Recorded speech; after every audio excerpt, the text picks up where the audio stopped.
हमारे दोनों लड़का अगर हम एक भारतीय जनता पार्टी के व्यापार प्रकोष्ठ मंडल अध्यक्ष हैं, यदि हमको सहायता नहीं मिल पाई तो आम आदमी को क्या भरोसा करे। जिसने कहा वो सही कहा। तो मैं डीएम के यहाँ जा करके 3 परिवार कल के डेट में 12 बजे तक आत्मदाह कर लेंगे। हमारी आवाज योगी तक नहीं पहुंची, योगी के पास पहुंची तो क्या योगी ने संज्ञान में नहीं लिया। जब आते हैं आप तो हमको रुला के जाते हैं, जब भी आते हैं तो रुला के जाते हैं। जैसे ही चर्चा शुरू करते हैं वैसे ही रोना शुरू हो जाता है। और 10:50 से साइलेंट मूड हटाया गया, यानी 30-29 मिनट के लिए साइलेंट क्यों किया गया, किसने किया। और उसके बाद अगर 10:12 पे लड़का निकलता है उस ठाकुर को घर छोड़ने के लिए, तो सीसीटीवी बता रही है कि लड़का जा रहा है लेकर। नमस्कार दोस्तों, मैं हूं आर.के. निषाद। स्वागत करता हूं आप सबका दर्शक न्यूज़ 24 में। बता दें कि इस वक्त हम प्रयागराज के मांडा थाना क्षेत्र अंतर्गत गरेथा गांव में मौजूद हैं। स्क्रीन पर जिनको आप देख पा रहे हैं ये है संतोष कुमार सोनी।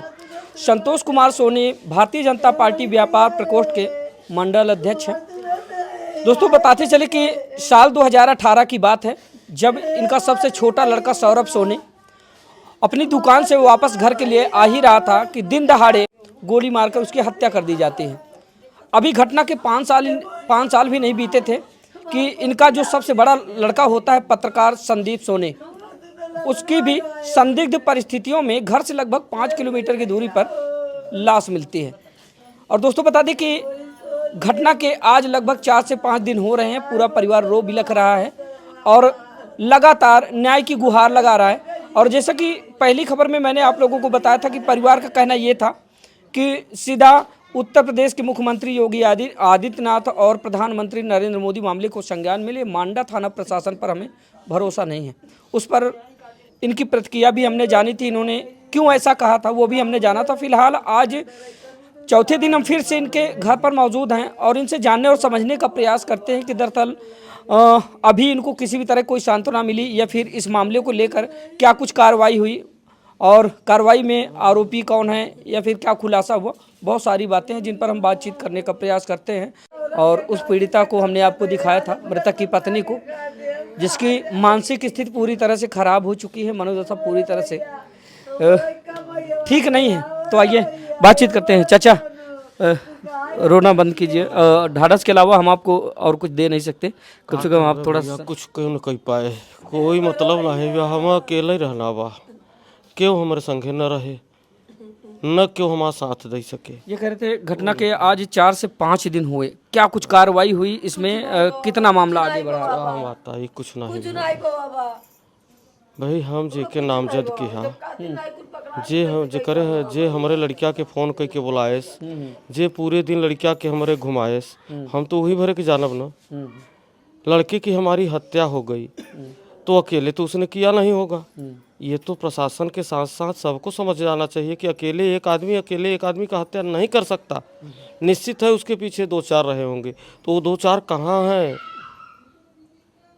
अगर आप अपना पल्ला झाड़ रहे हैं कि हम एक को चालान कर दिए पकड़े थे, तो उसको तो मैंने ही चिन्हित किया था। तो उसने किया ठीक है, तो कैसे किया, किसने किया, कौन था। अब आपके बातों को लिया जाए तो सीसीटीवी कैमरे में 10:12 तक लड़का जीवित है।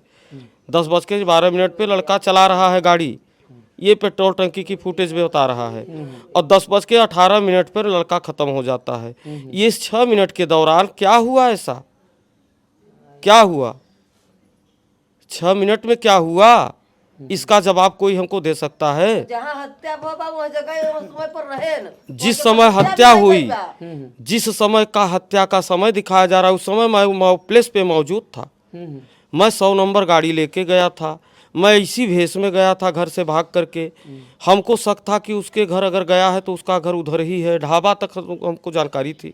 ढाबा के बाद उसका घर हमने पूछा लोगों से, तो बताया कि गांव इधर है, धराव गांव, लेकिन आप अकेले वहां नहीं जा सकते। हमने कहा क्यों? कहे वो गाँव अच्छे नहीं है वहाँ के लोग, आप अकेले न जाइए, 4-6 लोग जाइए। तो हमने 112 नंबर डायल किया। 112 नंबर हमको तुरंत अवेलेबल हुई, लगभग मान के चलिए 15-20 मिनट। 112 नंबर लेकर के हम धराव गांव में घुसते हैं। धराव गांव में 112 नंबर वालों ने अपना हूटर बजाना शुरू किया लगभग 15 मिनट तक, लेकिन गांव का एक भी व्यक्ति घर के बाहर नहीं निकला। अंत में दरवाज़ा पीटना शुरू किया। हम थे, हमारा एक लड़का साथ में था, 3 पुलिस वाले थे। तो एक आदमी निकलता है बड़े मुश्किल से, उसके बाद वो बताता है कि उसका घर उधर है। थोड़ी दूर पे लौट करके भाग के फिर अपने घर में आता है।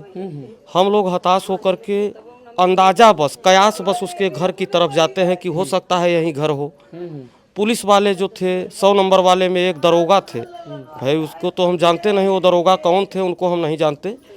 उन्होंने एक हाथ में टार्च, एक हाथ में अपना पिस्टल निकाल लिया और उसके दरवाजे पे गए। वहाँ भी 10 मिनट तक मेहनत करने के बाद ही उनके घर के एक लड़की बाहर निकली है। उसके बाद 10 मिनट बाद उसका पिता निकलता है, उससे पूछा जाता है कि क्या सोनू यहाँ आए थे? कहा नहीं। तुम्हारा लड़का कहाँ है? कहे वो भी उन्हीं के साथ है। जबकि इन लोगों की बातों से, सीसीटीवी कैमरा की बातों से यह कन्फर्म हो चुका था कि लड़का भी वही मौजूद था, अपराधी भी वही मौजूद थे। लेकिन न हमको उस समय शक हुआ, क्योंकि उससे संपर्क था, लगाव था, हमें इतना शक ही नहीं हुआ। ये तो सुबह जब चौकी इंचार्ज साहब ने रिसीव किया हमारे लड़के का फ़ोन, जबकि पूरी रात बेल जा रही है, कोई नहीं उठा रहा है। और मेन बात यह है कि लड़के का मोबाइल 10:20 पे साइलेंट किया गया और 10:50 से साइलेंट मोड हटाया गया। यानी 30-29 मिनट के लिए साइलेंट क्यों किया गया, किसने किया?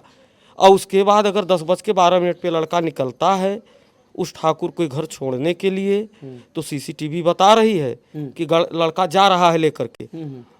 सीसीटीवी ये भी बता रही है कि उस होटल में 5 लोग थे, 5 में एक ट्रक ड्राइवर था, तो ट्रक ड्राइवर तो अमूमन रुक गया होगा, उसकी बात छोड़ दिए। लेकिन 4 हमारे लड़के को लेकर के, तो 4 बता रहा है ना सीसीटीवी, तो हमारे लड़के को लेकर के 4 बता रहा है। तो हमारे लड़के के साथ तो एक ही मोटरसाइकिल से उसके घर छोड़ने गया, 2 तो होटल के पीछे से नहर पे गए हैं। उनको क्या किया गया? वो गए तो कहाँ गए? कहाँ गए वो? 2 कहाँ चले गए? और फिर लड़का गया तो धान के खेत में गाड़ी गिर गई अनियंत्रित होकर के। तो आप लोग इतने बेवकूफ़ तो नहीं है कि धान के खेत में हल्का हल्का पानी और गीला खेत है, क्या क्षतिग्रस्त हो जाएगी बाइक? साकर उसका टूट करके एक एक टुकड़ा हो जाएगा, बताइए, वाइजर टूट जाएगा। जब आप उस घटना स्थल पर पहुंचे जहां आपके लड़के की बॉडी मिली है, और जैसा कि बताया जा रहा है कि ये एक्सीडेंट केस है, अगर एक्सीडेंट केस है तो सड़क पर कुछ तो टूटे फूटे के निशान नहीं था, कुछ भी नहीं था। घटना को वहाँ अंजाम दिया ही नहीं गया, वहाँ घटना भी नहीं किया गया। वहाँ जैसे ले आकर के बाइक कहीं तोड़े हैं तो उसको उठा करके बाइक को फेंका गया है और उसको लेटा दिया गया है, बस इतना ही है, इसके अलावा कोई बात नहीं। एक चीज़ और, ये आप बाखूबी समझ सकते हैं, इसमें कोई बड़ी बात नहीं है कि अगर कहीं भी एक्सीडेंट होता है, बाइक से गिरती है, तो जो भी क्षतिग्रस्त इस पार्ट्स होते हैं जब टूटते हैं तो वो इधर उधर बिखर जाते हैं। जब आप उस जगह पर पहुंचे जहां आपकी लड़के की बॉडी पड़ी थी, तो वहां पर कोई गाड़ी का कोई पार्ट्स मिला इधर उधर बिखरा हुआ? केवल लड़के के वाइजर तोड़ करके गाड़ी के पास रखा था। अगर वाइजर एक्सीडेंट में टूटागा तो गाड़ी के दूर रहेगा, गाड़ी के पास नहीं रहेगा, गाड़ी पे उठा करके रखा गया था। गाड़ी गिरी तो गाड़ी स्टार्ट थी, गाड़ी गिरी तो हम समझ सकते हैं कि बंद हो सकती है, बिल्कुल बंद हो सकती है, गियर में है गाड़ी बंद हो जाएगी, लेकिन चाबी ऑफ नहीं होगी, चाबी ऑन रहेगी, चाबी निकाली नहीं जाएगी, अपने से निकल करके भाग नहीं जाएगी, चाबी लगी रहेगी। गाड़ी B6 है अगर तो लाइट जलता ही रहेगा जब तक उसकी बैटरी में दम होगा।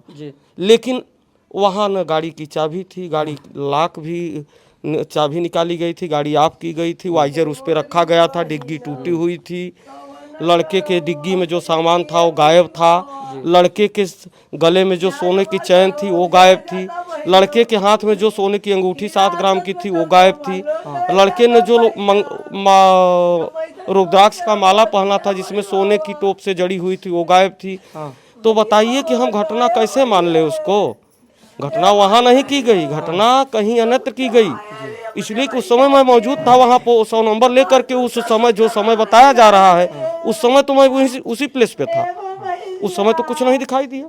आप इसको जब आपके पहले लड़के सौरभ सोनी की हत्या होती है लगभग आज से 5 साल पहले, साल 2018 में, उससे जोड़ कर देख रहे हैं तो क्या लगता है कि ये गुत्थी उससे जुड़ी हुई है या फिर जुड़ी हो सकती है, जुड़ी भी हो सकती है, क्योंकि उसमें जो थे ब्राह्मण ठाकुर ही पकड़े गए थे। इस मामले में भी ब्राह्मण ठाकुर है, कहीं न कहीं से रिलेटिव हो सकते हैं। मैं पूरे दावे के साथ नहीं कह सकता, लेकिन इतना शक जरूर है कि कहीं न कहीं से कुछ कनेक्शन जरूर होगा, निश्चित है।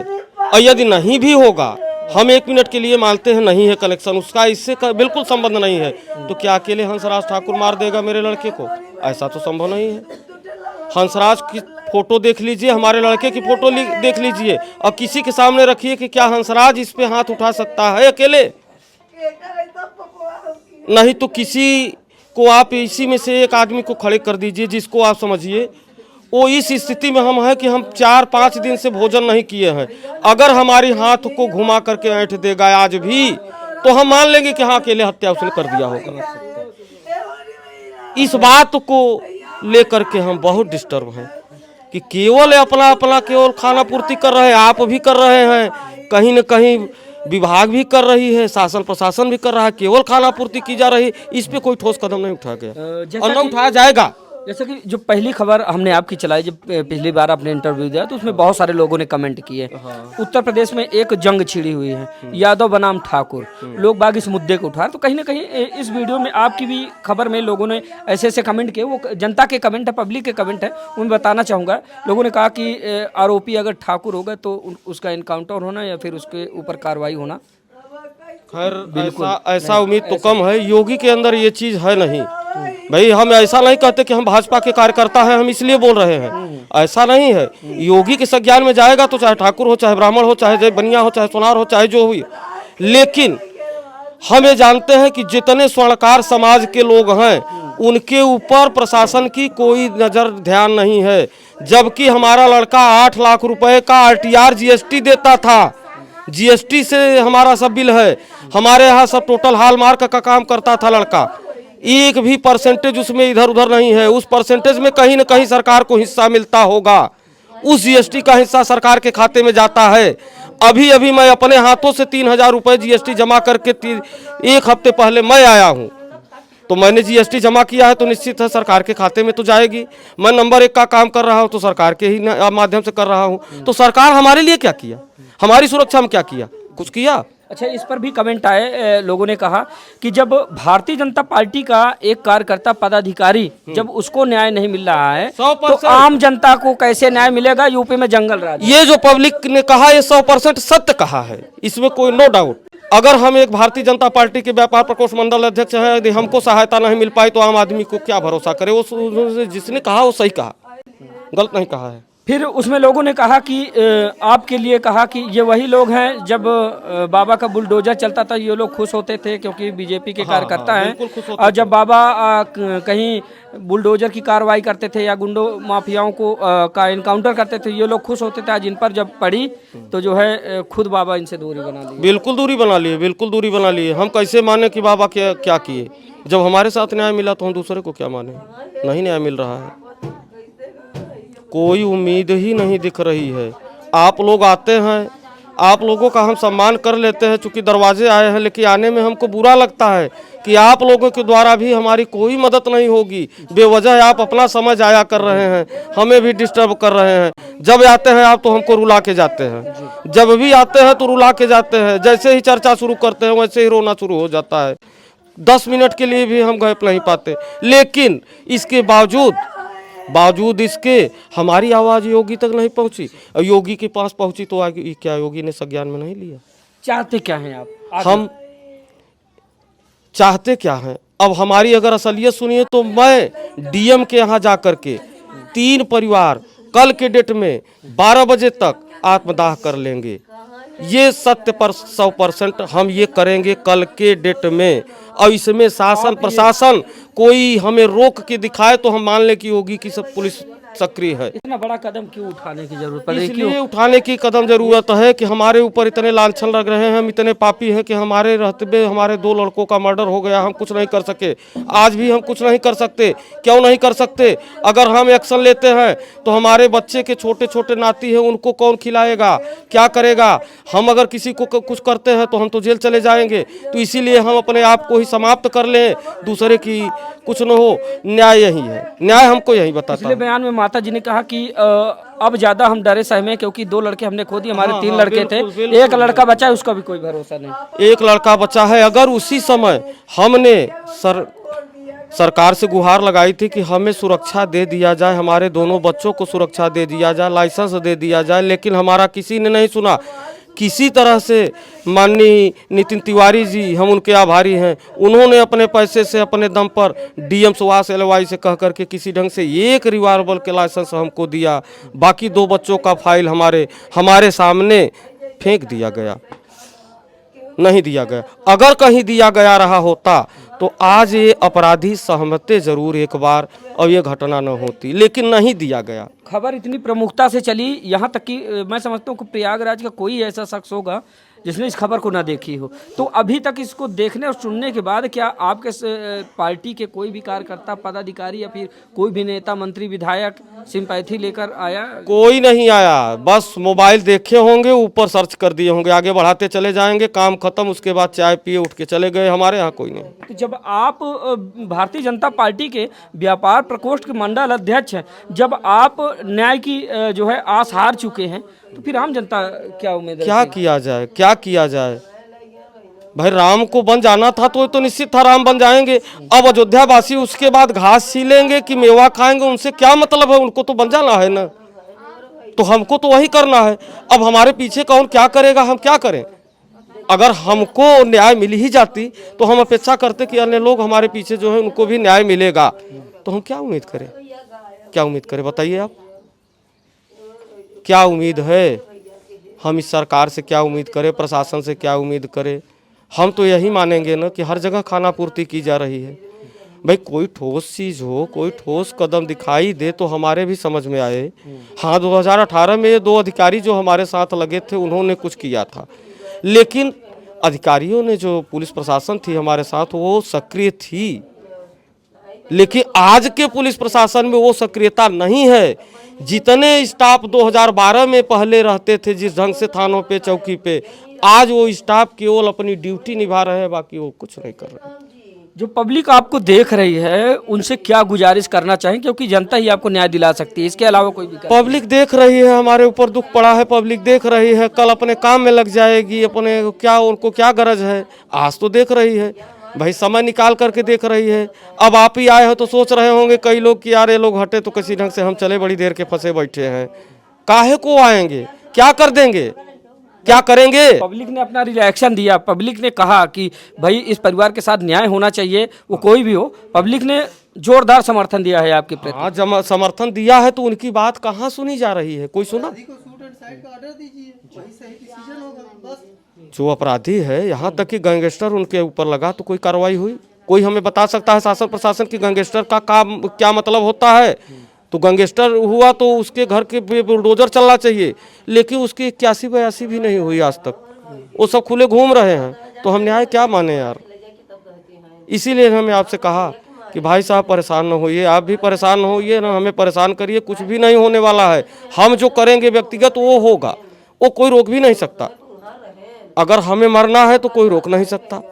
हम पूरे परिवार के साथ, अपने अकेले नहीं, पूरे परिवार के साथ हम बिल्कुल अपने आप को समाप्त कर देंगे। उसके बाद जब आप लोग आएंगे कैमरा लेकर के, तो यहाँ केवल मकान दिखाई देगा, कोई बात आपसे नहीं करेगा, कोई रहेगा ही नहीं। बात कहाँ से करेगा? कोई नहीं रहेगा। तो दोस्तों बता दी कि आज हम फिर से प्रयागराज के मांडा थाना क्षेत्र अंतर्गत गरेथा गांव में मौजूद थे, जहां पर बीते 18 सितंबर को एक घटना होती है जिसमें कि संदिग्ध परिस्थितियों में पत्रकार संदीप सोनी की लाश मिलती है। आज उस पीड़ित परिवार के साथ थे, तो पीड़ित परिवार का जो कहना है आप लोगों ने सुना। कहीं ना कहीं लोगों को कहना ये है कि साल 2018 में हमारे सबसे छोटे बेटे सौरभ सोनी की पहले दिन दहाड़े गोली मारकर हत्या कर दी जाती है और उसके 5 साल भी नहीं बीते थे हमारे सबसे बड़े लड़के संदीप कुमार सोनी जो कि एक पत्रकार थे, उनकी जो है संदिग्ध परिस्थितियों में मौत हो जाती है। ऐसे में न्याय की आस खो चुके संतोष कुमार सोनी काफ़ी हताहत है, काफ़ी परेशान है और कहीं ना कहीं अब उनको डर सता रहा है कि जिस तरह से हमारे 2 लड़कों को जो है 2 लड़कों की मौत हो चुकी है, हो सकता है कि हमारा तीसरा लड़का भी हमारे साथ मौजूद ना रहे या फिर उसके साथ भी किसी भी तरह की अनहोनी हो जाए। उससे पहले ये न्याय से हार चुके अब डीएम कार्यालय जाएंगे, जहां पर इन्होंने एक बड़ा फैसला लिया है कि डीएम कार्यालय के सामने जाकर हम पूरे परिवार के साथ आत्मदाह करने का काम करेंगे अगर हमें न्याय नहीं मिलता है तो। फिलहाल दोस्तों आप लोगों की राय क्या है, इस परिवार को कैसे न्याय मिलना चाहिए, कमेंट करके बताइएगा। तो मिलते किसी दूसरी खबर में, तब तक के लिए नमस्कार।